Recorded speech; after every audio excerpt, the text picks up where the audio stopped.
Steve Jobs. Steve Jobs is one of the well-known inventors in the United States.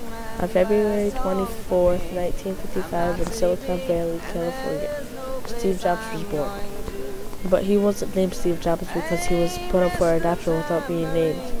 He was then named Steve when he was adopted by Carla and Paul Jobs. In elementary, Jobs was a prankster. He was then bribed by his teacher to take his test, which he did so well on. His school administrator wanted him to skip right into high school, but his parents didn't accept. In 1971, Steve Jobs met Steve Wozniak in Homestead High School. They both liked to use electronics, and they both knew stuff about computers. Steve Jobs then went to Reed College, while Steve Wozniak went to the University of Michigan. In 6 months, Steve Jobs dropped out of college, then met up with Steve Wozniak to start the Apple company. Steve Jobs sold his Volkswagen bus, and Steve Wozniak sold his favorite calculator. In 1981, they sold their first computer for $666.66 and made a $774,000 profit.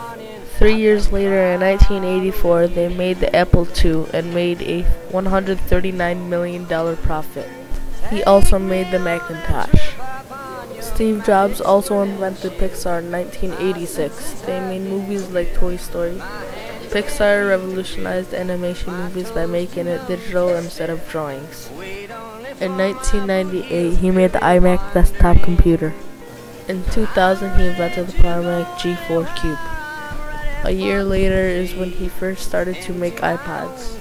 In 2003, he started the iTunes Store. You can get music, videos, games, etc. there. He then started selling Intel MacBook Pros in 2006.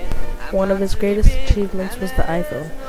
It was a small handheld computer that you can call, message, and go on the internet. Then in 2008, he came out with the world's thinnest computer, the MacBook Air.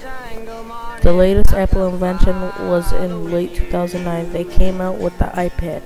Steve Jobs was unfortunate to die on October 5, 2011. Steve Jobs was an amazing inventor and changed the way we use technology today. It's just escaping on the run, and but for the sky there are no fences facing.